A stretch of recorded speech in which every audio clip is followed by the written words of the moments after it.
And hello and welcome, everyone. Welcome back to the second ever Full Self session here. I, Michael PR, am honored to have a great Chicago local band that I've admired from afar and even got the privilege to play with a few times. Always Shred. Super honored to have Chicago's very own Lever. Thank you very much. Hey, Thank you. how's it going? Appreciate it. Honored to be here. Welcome, dudes. Fucking always a pleasure hanging. Always a pleasure rocking with you, John. Thank you for coming through on the that last interview. Yeah, I appreciated the you made it even regardless of what happened to the bus, the tour bus. Yes, it broke We all down, know you that sometimes tour buses they get iffy, dude. The Like, bus got COVID. And It happens, dude. You know, that was also, the last time you came through was during the pandemic, like Yes, that's right, during yeah. the great hiatus. So honored to have the full band yes. Happy to be here. in-house. And it's good to be back. Yeah, thanks for Yeah. having us. Truly.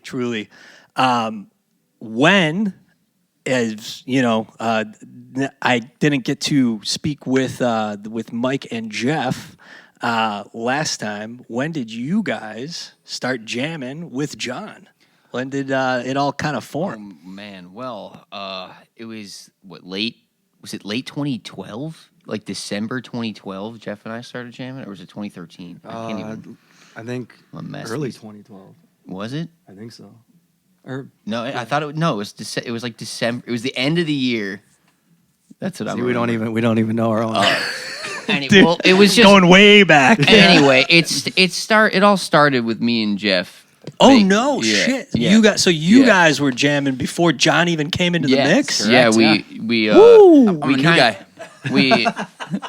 It just Started it all 11 years happened ago. to- It all happened to line up that John was in a band that he wasn't 100% happy with, and we loved his band and we were playing with them, and then that fell apart. So we're like, you wanna join our band? But yeah. Gnarly. Jeff and I started playing, and we.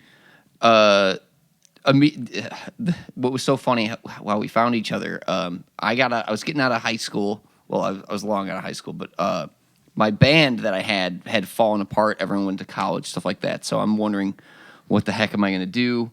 The only guys I could find wanted to play death metal. Like, I'm not I'm a groovy guy. I'm not nothing against it, but it wasn't Nothing wrong with death metal, though. No, you're right. Not my style as far as my playing goes. Anyway, so I end up looking online. I find this website called Bandmix, and What? yeah, it was funny. Band mix, Yeah, like the Tinder of it- rock and that's roll. basically how it was set up. Yeah, and I'm scrolling through, and it's like, most people want a cover band or they want a country band or whatever, and then I stumble upon Jeff with all these amazing videos, him playing like Kurt Cobain, Hendrix. It's like, that's the guy I need at my house. So I go to message him. It's like, make an account. I was like, no, I'll find him on Facebook.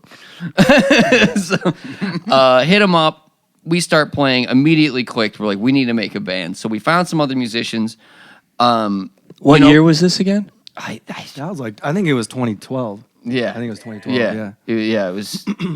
And I think we finally had a band together by late 2012. Like that's when we had a singer. And What had a was bass the player. band name then? We were still always Lever, but we had a female vocalist to start. A lot of the songs when John joined, we just kind of converted them. Like we let the vocalist take her lyrics with her. Hey, John, There was rewrite originally the song. another singer.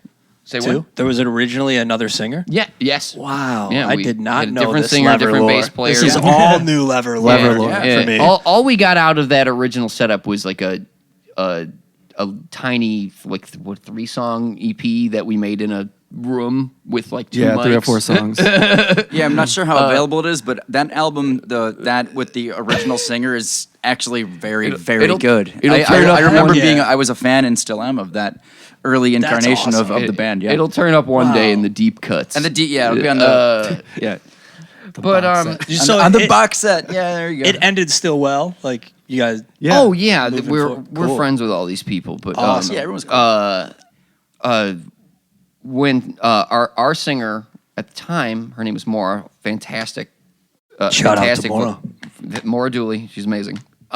Anyway, she was leaving the band. She was going to school, and but we're like, maybe there was one show, and we were playing with John's band, and we're like, can you fill in for vocals because our singer's not gonna be here, for this show we had booked, and that was his first like tryout. So to During speak. the show, he was asked. No, not during the show. During okay. prior. Couple prior. Okay, So okay. he filled in on just vocals. Wild. That's And, still such short my notice. first show Yeah. with Levers, December 30th, 2013.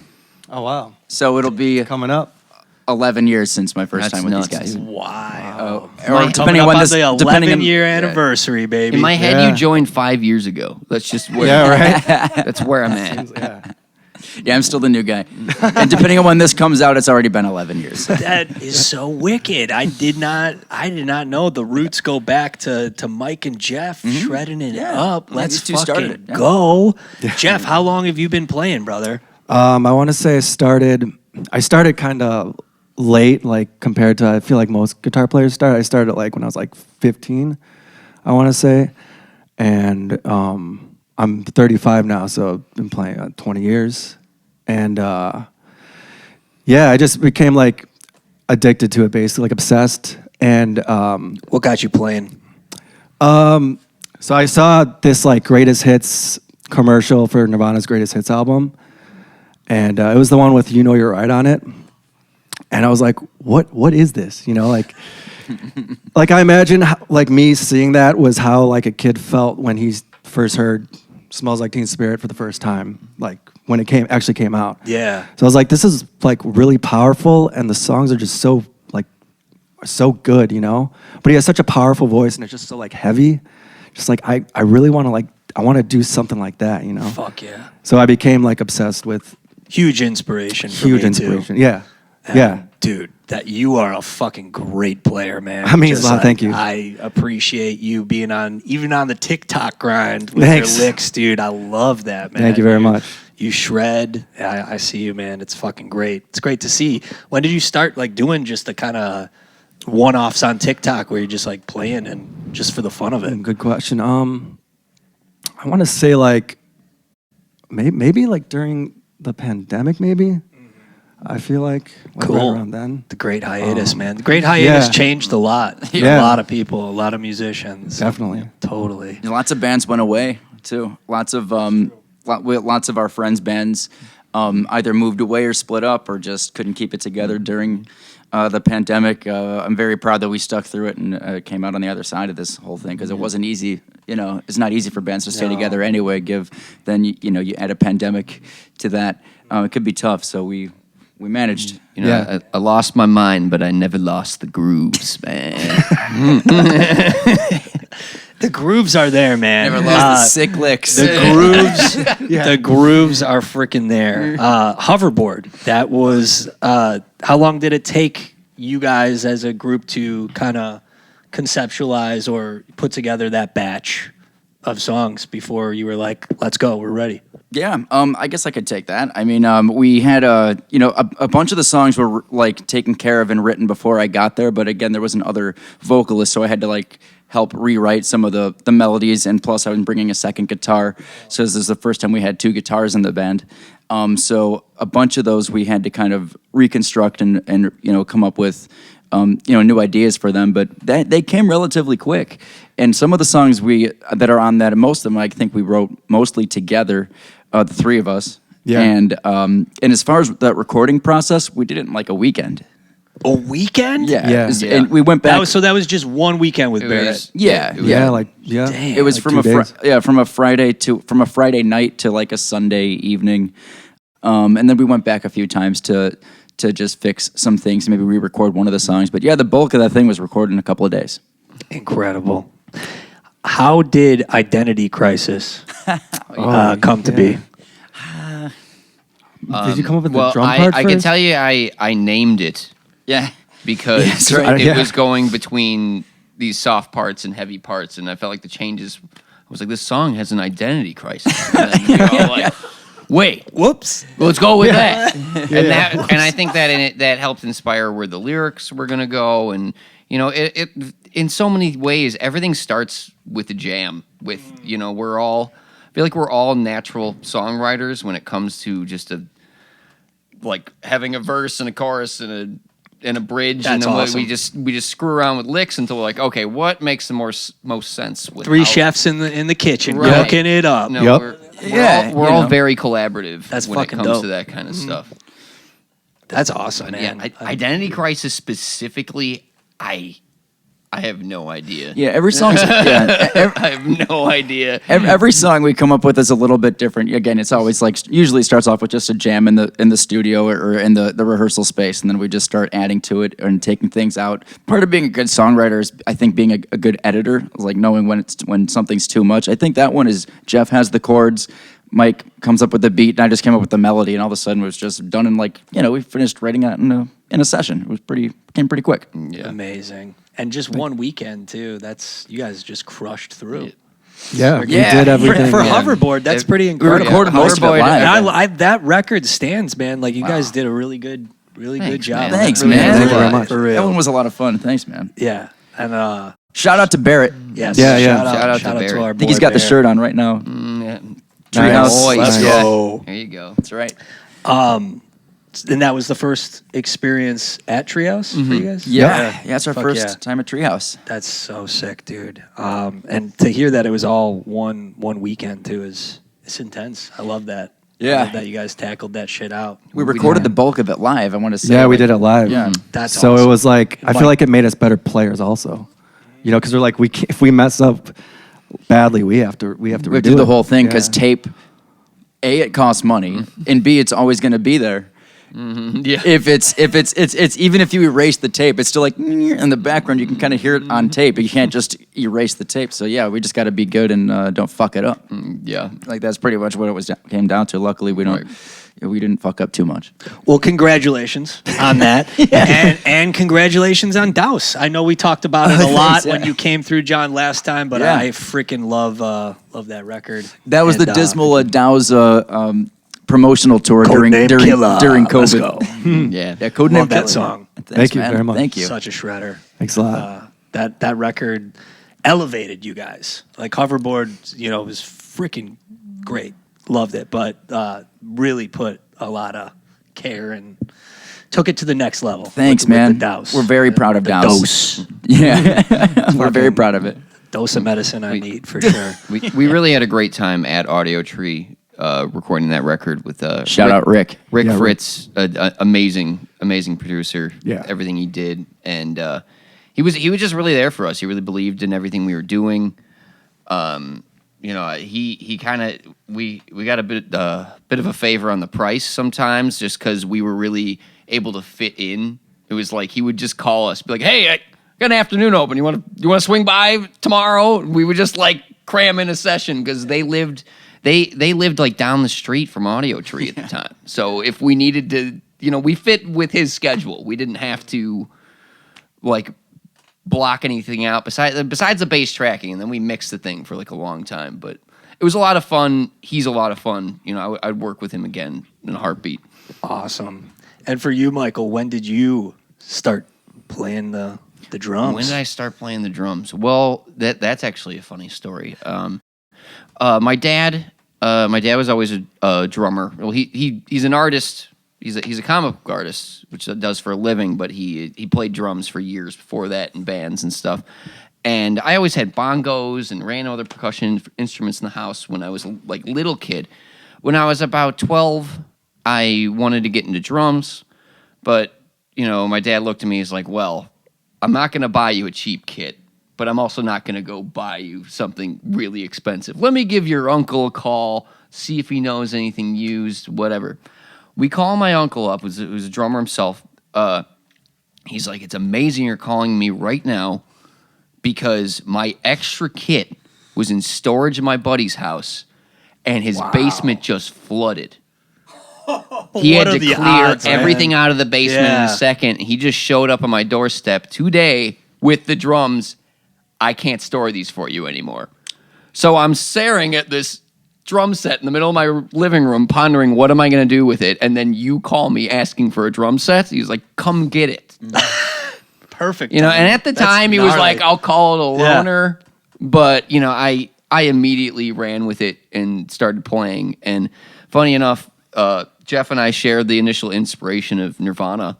Sick. That was, you know, I was raised on Zeppelin and the Beatles, like B-52s. Oh, fuck yeah. Loved all, like, a lot of the old school stuff. But the first time I, like, grabbed something that I felt like was mine, you know, I bought 2 records just because somebody told me they were good. It was Nirvana's Nevermind and Foo Fighters' Color in the Shape. Oh, hell yeah. Having no idea Dave Grohl was in both bands, hilariously enough. You know, I was 12. I don't know.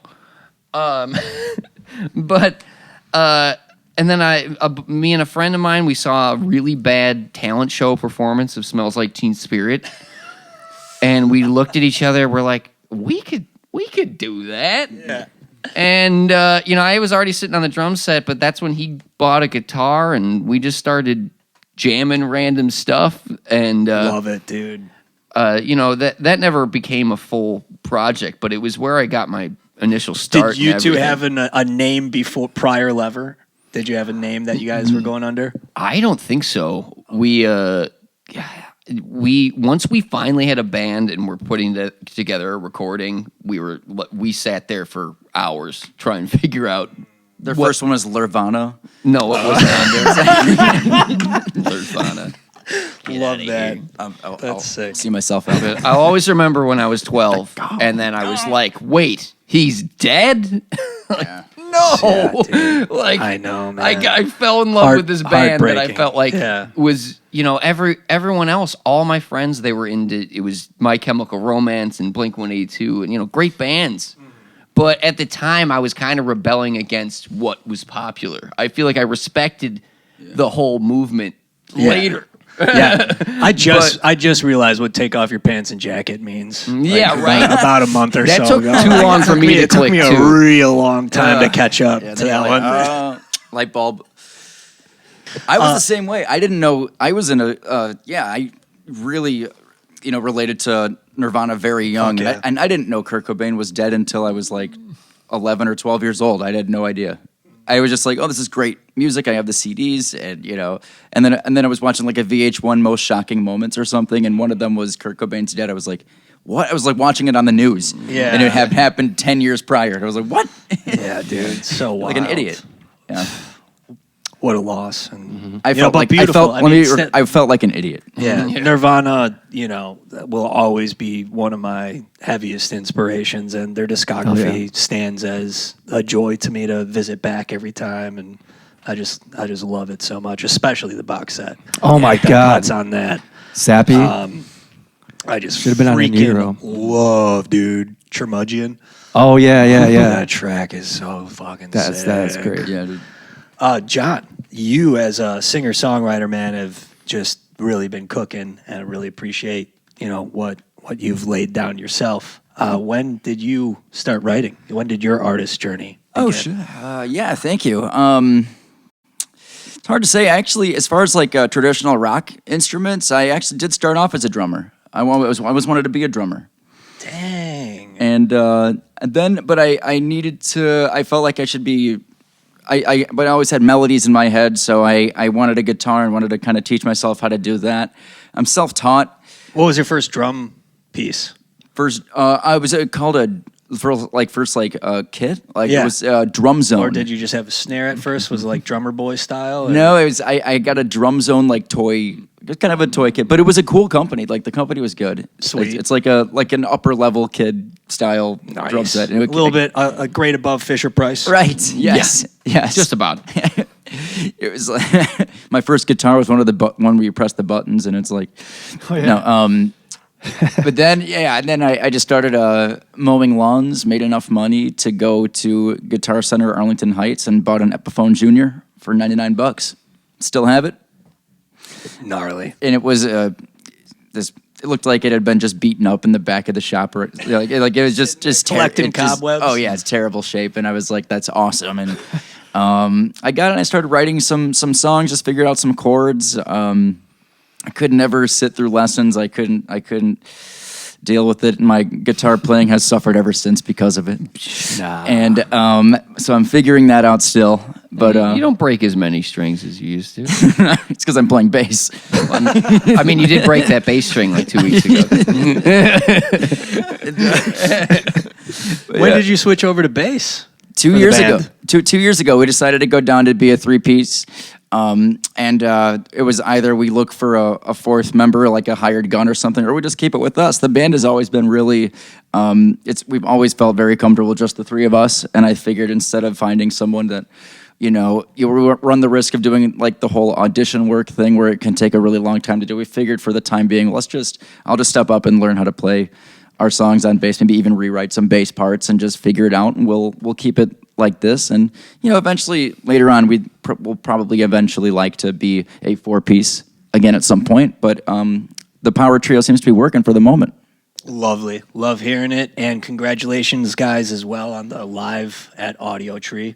Oh, thank you. Thank you. That's super sick Yeah, it to was see fun. you guys Means a lot. smash that. Thanks, Thank you man. very It was a much. lot of Fucking fun. smash it home. Good people. Everyone that works there is awesome. Yeah. Super gnarly. Yeah, definitely. Really fucking loved that set from y'all. Thank you, man. But everyone, John Babin, singer-songwriter, link below, check it out, and Lever, all their shit as well, link below. Right about this time is where we will break away, fucking rock out, and then we'll come back for a nightcap. This has been Full Self Session number 2, Chicago's very own Lever. Thank you all. Hell yeah. Thank you. Rock on.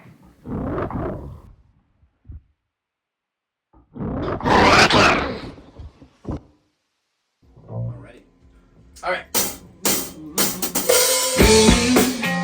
What you thinking? That night is slipping. I keep giving it away. What you feeling? What you're pursuing? I can't leave you in the dust. I don't know. I don't know. I don't know. What you feeling?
Oh, I don't know. I don't know if I'm ready. Turn on time, baby. Can you see someone down on the street? Can I be?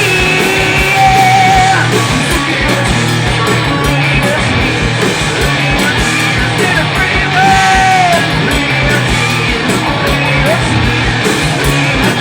Do you save me? This is dark, that dark night. Nothing I am. Mississippi, not here.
To the freeway.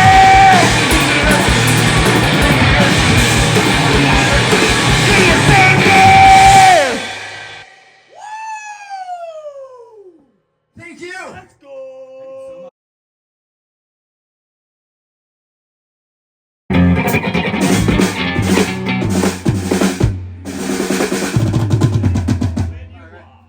Let's get this one the first take, boys. Let's do it. One take, Jake. Woo!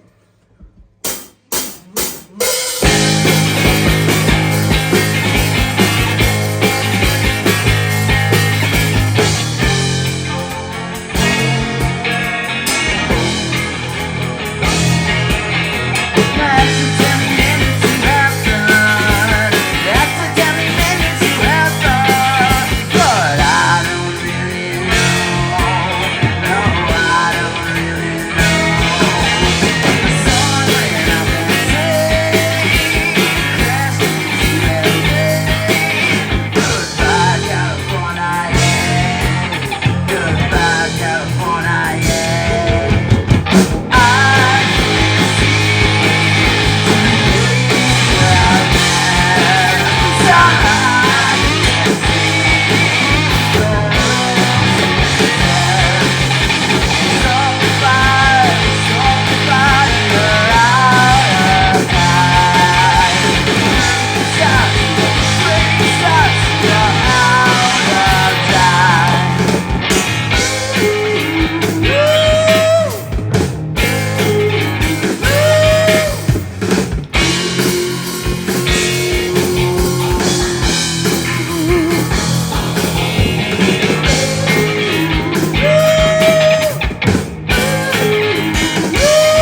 Thank you so much for having us. Thank you. Good night.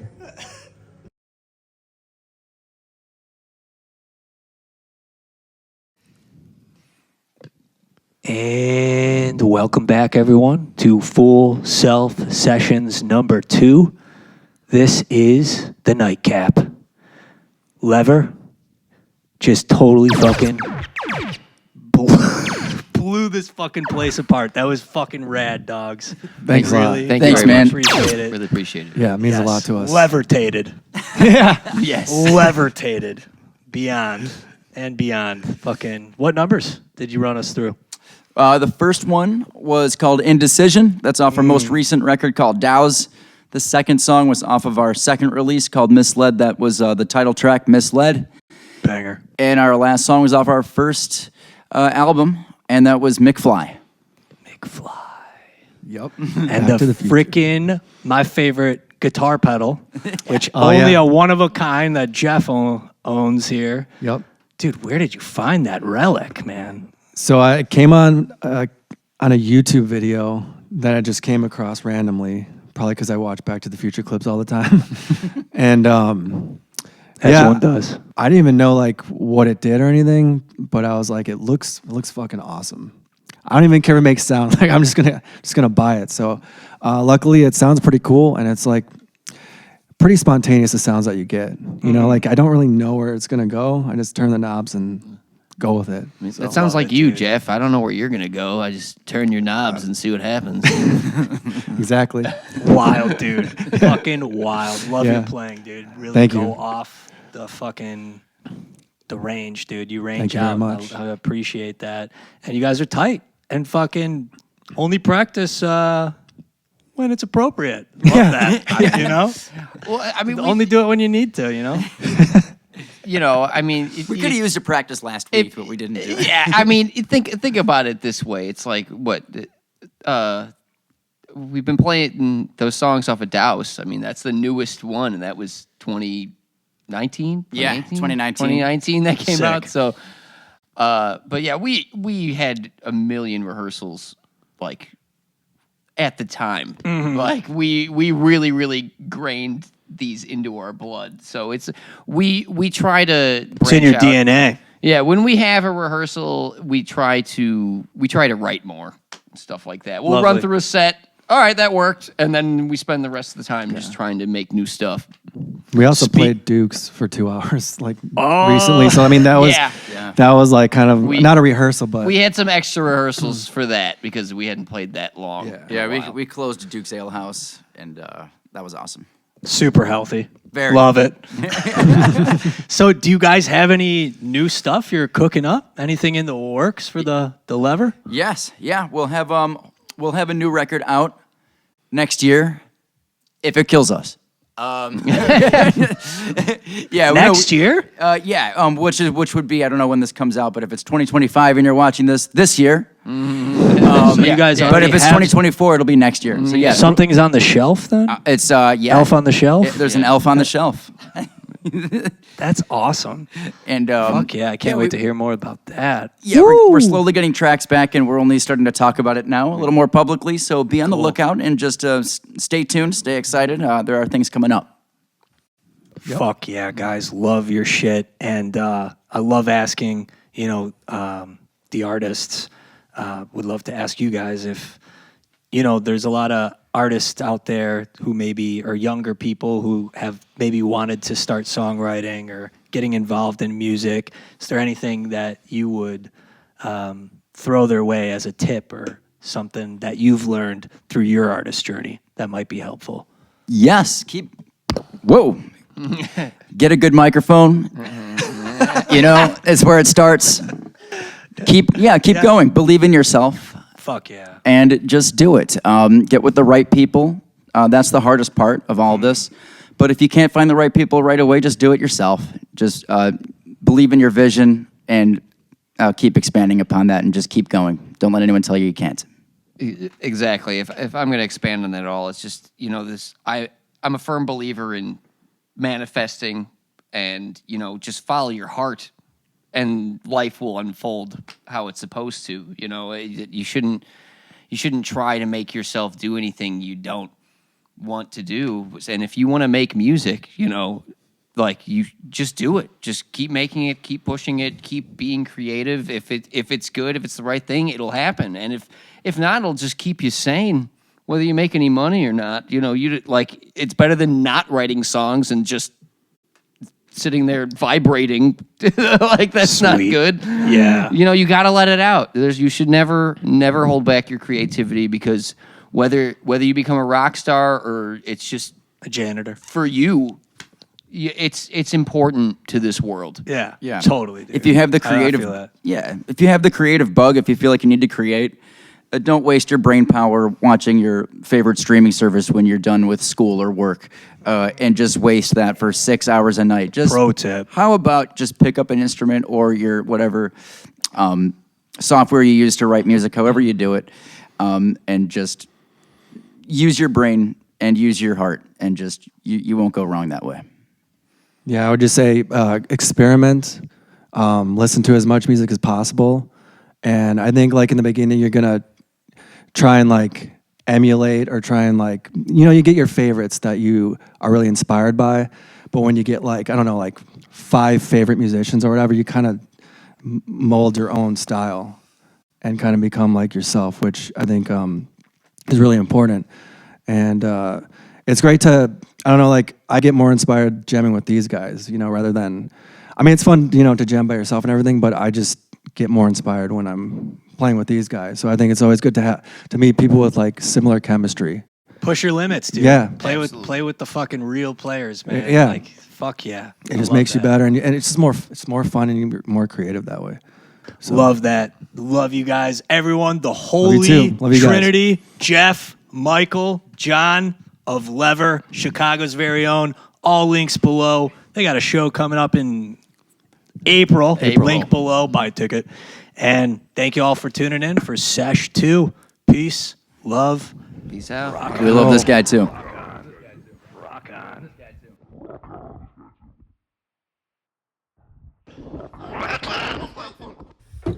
And chiming back in here, Full Self Session 2. Mike, you want to explain the colors scheme? Don't forget about the merch.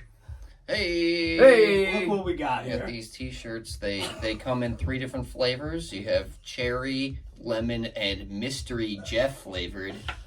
Well, mystery that sounds flavored. I'll take one of those.